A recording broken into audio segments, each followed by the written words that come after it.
Bismillahirrahmanirrahim. Today we shall discuss about some important characteristics of laser. The word laser is an acronym for light amplification by stimulated emission of radiation.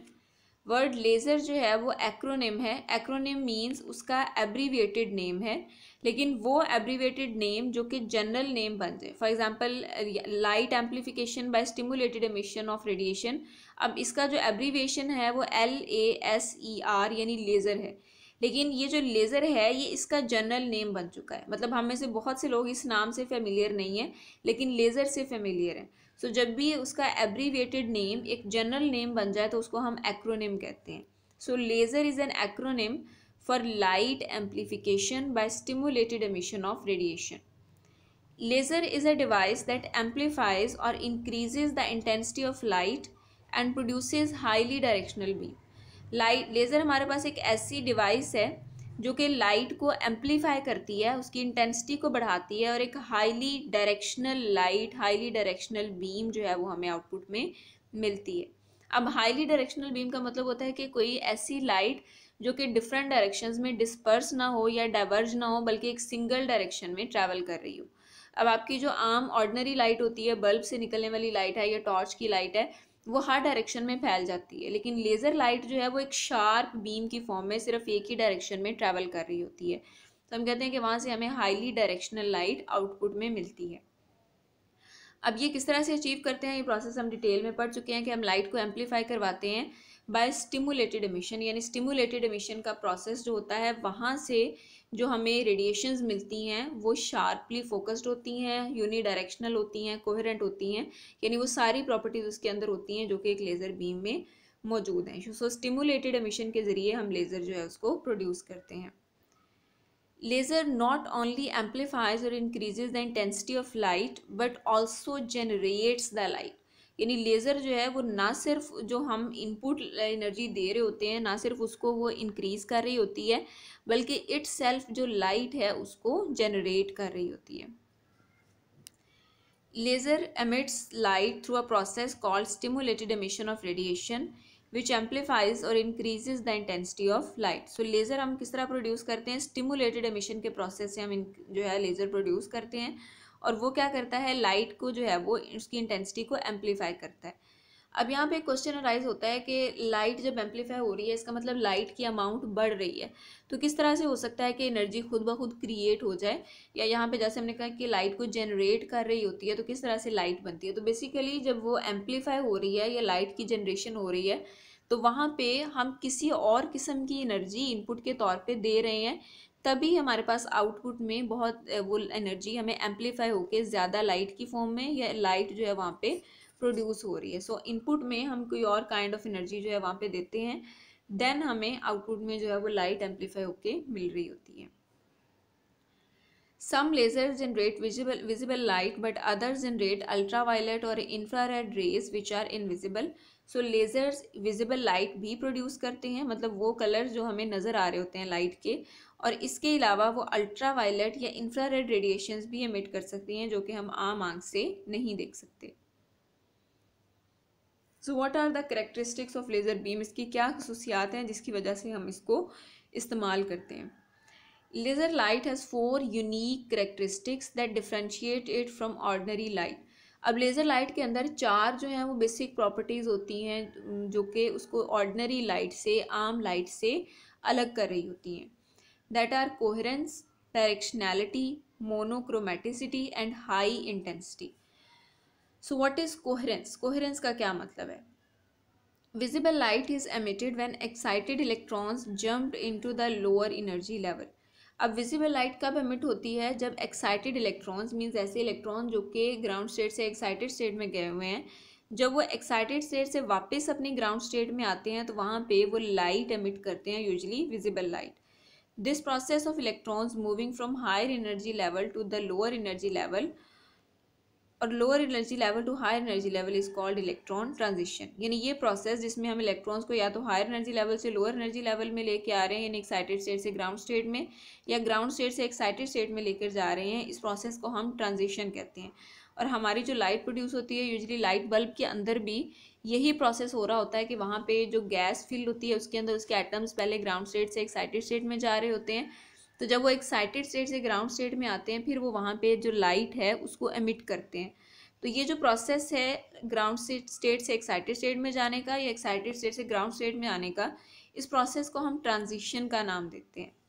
So in ordinary light source, जो हमारे आम light source होते हैं, हमारा lamp है, sodium lamp है या torch की लाइट है, इनके अंदर जो इलेक्ट्रॉन की ट्रांजिशंस हैं वो नेचुरली होती हैं, यानी खुद ब खुद एटम्स जो हैं वो ग्राउंड एक्साइटेड स्टेट से ग्राउंड स्टेट में आते हैं। In other words, electron transition in ordinary light source is random in time.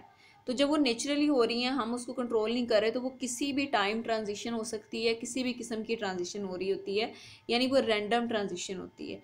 तो जब ट्रांजिशन रैंडम होती है, किसी भी टाइम में होती है, तो जो फोटॉन्स वहाँ पे एमिट होते हैं ऑर्डिनरी लाइट से, they have different energies, different frequencies, different wavelengths और डिफरेंट कलर्स। तो उनकी एनर्जीज भी डिफरेंट होती हैं, फ्रीक्वेंसीज भी डिफरेंट होती हैं, डिफरेंट वेवलेंथ होती हैं, यानी डिफरेंट कलर्स की लाइट हमें वहाँ से मिलती है। Hence, the light waves of ordinary light sources have many wavelengths. Therefore, photons emitted by an ordinary light source are out of phase.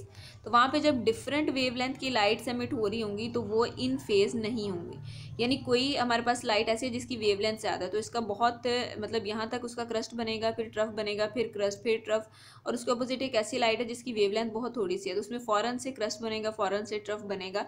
तो जब इन सब की वेवलेंथ डिफर कर रही होती है तो इनके दरमियान फेज़ डिफरेंस भी आ जाता है। फेज़ डिफरेंस का मतलब एक टाइम पे अगर एक अपने जो है वो क्रस्ट को बना रही है तो दूसरी टाइम पे दूसरी वेव हो सकता है ट्रफ बना रही हो, या क्रस्ट बनाने की तरफ मूव कर रही हो, या क्रस्ट के बाद ट्रफ की तरफ मूव कर रही हो, लेकिन सारी की सारी इन फेज नहीं होती। ठीक है, सो आप देख सकते हैं यहाँ पे हर वेव की एक तो वेव लेंथ भी डिफरेंट है और दूसरा डिफरेंट टाइम पे सबके क्रस्ट और ट्रफ बन रहे हैं, कहीं पे भी इनके दरमियान कोहेरेंसी नहीं है, यानी सेम स्टेट नहीं है कि इस टाइम पे इसका भी क्रस्ट बन रहा है, इसका भी बन रहा है, तो इन तीनों लाइट का भी क्रस्ट बन रहा हो, यानी सबका फेज सेम नहीं है बल्कि फेज इनमें डिफरेंस आ जाता है। लेकिन इसके ऑपोजिट अगर हम लेज़र को देखें तो इलेक्ट्रॉन ट्रांजिशंस अक्कर आर्टिफिशियली, तो वहाँ पे जो इलेक्ट्रॉन्स के हम ट्रांजिशन करवाते हैं वो आर्टिफिशियली करवाते हैं, मतलब स्टिमुलेटेड एमिशन होती है, मतलब हम खुद से वो एमिशन करवा रहे होते हैं। तो जब हम उसको कंट्रोल कर रहे होते हैं तो हम एक ही टाइम पे सारे जो फोटॉन्स हैं उनको एमिट करवाते हैं, और उनको जो है वो हम खुद जब कंट्रोल कर रहे होते हैं तो वहाँ पे सेम कलर की एक जैसी फ्रीक्वेंसी की या कोहेरेंट लाइट हमें मिलती है। In other words, in laser electron transitions occur in specific time, तो वो एक स्पेसिफिक टाइम में होती हैं। So all the photons emitted in laser have the same energy, सारे फोटॉन्स की एनर्जी भी एक जैसी होती है, फ्रीक्वेंसी भी एक जैसी होती है, यानी वेवलेंथ भी उनकी सेम होती है। ठीक है, therefore the wavelengths of laser light are in phase in space and time, तो सारे की सारी जो वेवलेंथ्स होती हैं वो इन फेज होती हैं, मतलब एक ही टाइम पे सारी वेव्स अपने क्रस्ट पे जा रही हैं, एक ही टाइम पे सारी वेव्स अपने ट्रफ पे आ रही हैं। Thus, light generated by laser is highly coherent.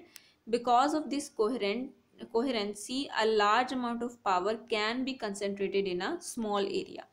अब इस कोहेरेंसी का हमें क्या फ़ायदा होता है कि बहुत ज़्यादा जो लाइट है उसको हम स्मॉल एरिया में कंसनट्रेट कर सकते हैं। तो जब बहुत कम एरिया में ज़्यादा एनर्जी हम स्टोर करते हैं तो उससे क्या होता है, लाइट की इंटेंसिटी बढ़ जाती है।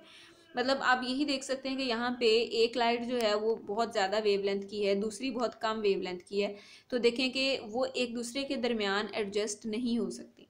आप ज्यूम कर लें कि हमारे पास एक प्लास्टिक की इस शेप की हमारे पास कोई बार है, ठीक है, तो जब सारी बार्स एक ही शेप की होंगी तो एक बार को हम दूसरी बार के अंदर स्टैक कर सकते हैं, दूसरी को तीसरी के अंदर, तीसरी को चौथी के अंदर फिक्स कर सकते हैं।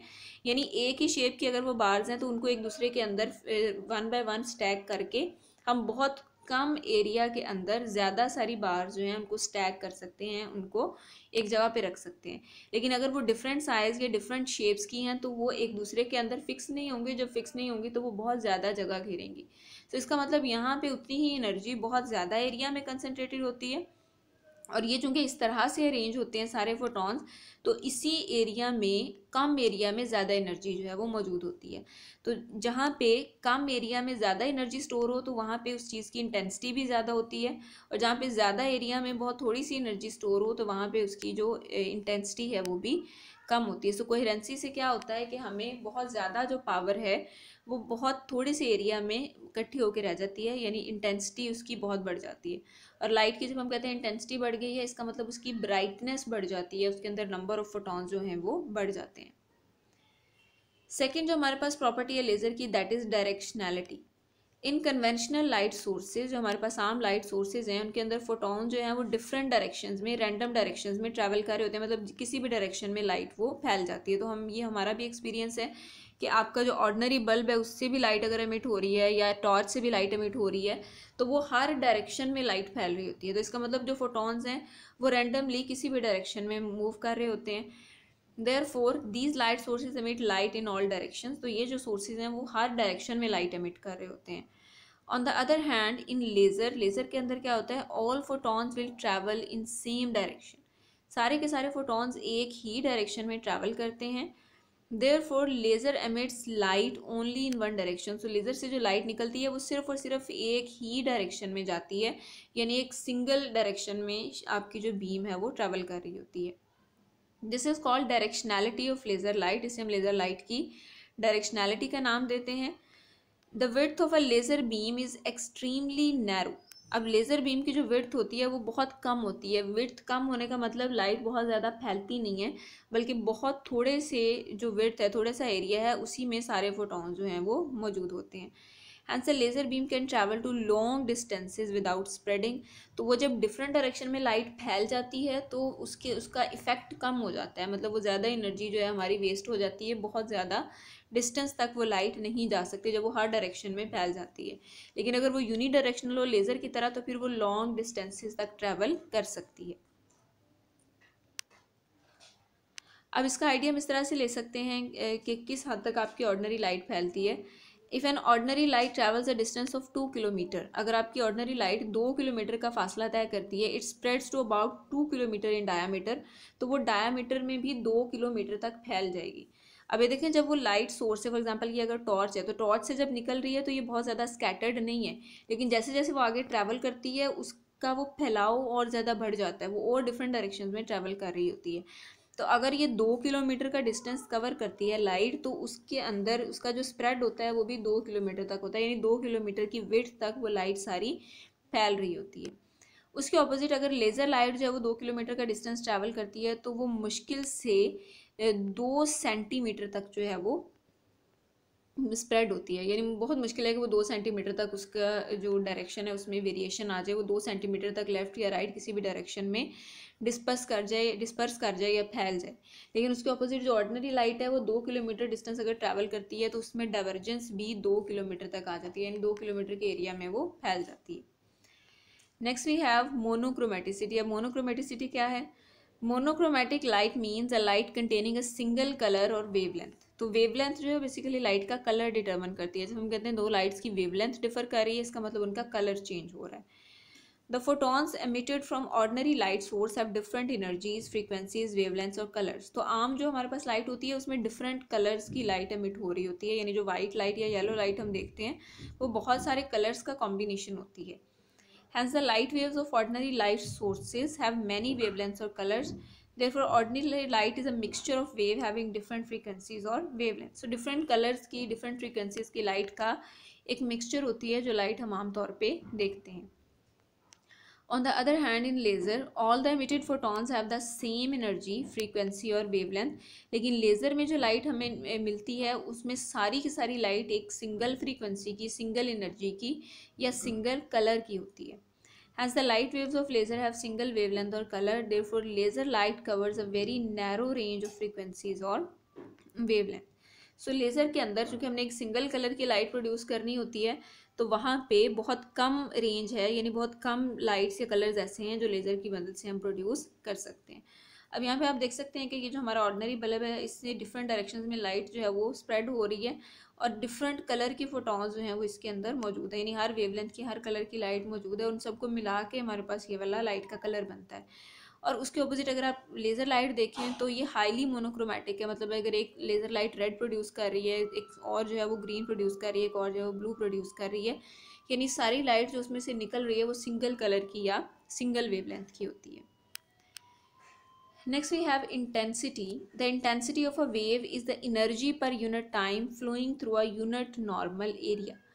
अब इंटेंसिटी का क्या मतलब है? Energy per unit time per unit area, यानी एक सर्टेन टाइम के अंदर एक स्पेसिफिक एरिया में कितनी एनर्जी जो है वो ट्रैवल कर रही है। ये वही बात जो हमने स्टार्ट में भी की कि अगर ज़्यादा इन एरिया में थोड़ी सी एनर्जी जो है वो ज़्यादा एरिया में फैली हुई है तो हम कहते हैं इसकी इंटेंसिटी कम है, और अगर कम एरिया में बहुत ज़्यादा लाइट की वेव्स इकट्ठी हुई हैं तो हम कहते हैं इसकी इंटेंसिटी ज़्यादा है। तो in an ordinary light source, जो आम लाइट हमारे पास होती है, the light spreads out uniformly in all direction, तो लाइट जो कि हर डायरेक्शन में फैल जाती है, इसका मतलब वो एनर्जी बहुत ज़्यादा एरिया में फैली हुई होती है। So if you look at 100 watt lamp filament from a distance of 30 centimetre, तो अगर आप 30 सेंटीमीटर के फ़र्क से भी एक 100 वाट का जो बल्ब है उसको देख रहे होते हैं, तो जो पावर आपकी आंख में इंटर हो रही होती है दैट इज़ 1/1000 ऑफ अ वाट। तो वो 1 वाट का 1000वां हिस्सा भी नहीं होता, यानी 1 वाट तो क्या है, 1 वाट का 1000वां हिस्सा भी आपकी आंख में नहीं आ रहा होता, ऑल्दो 100 वाट की लाइट वहाँ से एमिट हो रही है, यानी उसकी पावर 100 वाट है। लेकिन जब वो मुख्तलिफ डायरेक्शंस में फैल जाती है 100 वाट की लाइट, तो उसका 1000वां हिस्सा, यानी 100 वाट का नहीं, 1 वाट का 1000वां हिस्सा भी जो है वो आपकी आंख में दाखिल नहीं हो रहा होता, यानी इतनी उसकी ज़्यादा इंटेंसिटी नहीं होती, इवन अगर आप 30 सेंटीमीटर के फासले से भी उसको देख रहे हैं। In laser the light spreads in small region of space. अब लेज़र में जो कि लाइट मुख्तलिफ डायरेक्शंस में नहीं फैलती, तो इसका मतलब सारी की सारी लाइट बहुत थोड़े एरिया में ही इकट्ठी हुई होती है, and in a small wavelength range. Hence laser light has greater intensity when compare to the ordinary light. तो वो लेज़र अगर आपकी आंख में इंटर होती है तो वो हाईली इंटेंस होगी, बहुत ज़्यादा शदीद होगी, और अगर ज़्यादा इंटेंसिटी की लाइट लेज़र लाइट आप यूज़ कर रहे हैं तो वो आपकी आंख को डैमेज भी कर सकती है, क्योंकि उसकी इंटेंसिटी बहुत ज़्यादा होती है। So if you look directly along the beam of a laser, अगर आप डायरेक्टली लेज़र बीम को देख रहे हैं, then all the power in the laser would enter your eye, क्योंकि वो एनर्जी मुख्तलिफ जगहों पे फैलेगी नहीं, सारी की सारी जितनी इंटेंसिटी उसमें से निकल रही है वो सीधी आपकी आंख में इंटर होगी। Thus even 1 watt laser would appear में 1000 times more intense than 100 watt ordinary lamp.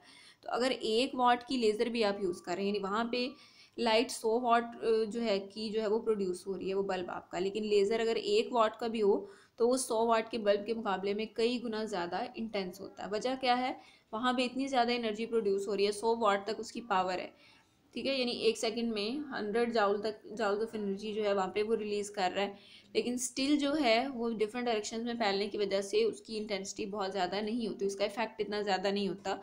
लेकिन उसके ऑपोजिट आप लेज़र यूज़ कर रहे हैं जिसकी पावर सिर्फ 1 वाट है, यानी 1 जाउल एनर्जी 1 सेकंड में वो एमिट कर रहा है, तो वो जो है वो ज़्यादा इंटेंस होगी as compare to the 100 watt ordinary lamp. So इन कैरेक्टरिस्टिक्स की वजह से जो लेज़र लाइट है, फिर उसकी वाइड एप्लीकेशंस हैं, हम उसको मेडिकल फील्ड में भी इस्तेमाल करते हैं, एग्रीकल्चर में भी इस्तेमाल करते हैं, हम उसको इंडस्ट्री के अंदर भी इस्तेमाल करते हैं, डिफरेंट मेटल्स की कटिंग के लिए भी, सर्जरीज़ के लिए भी।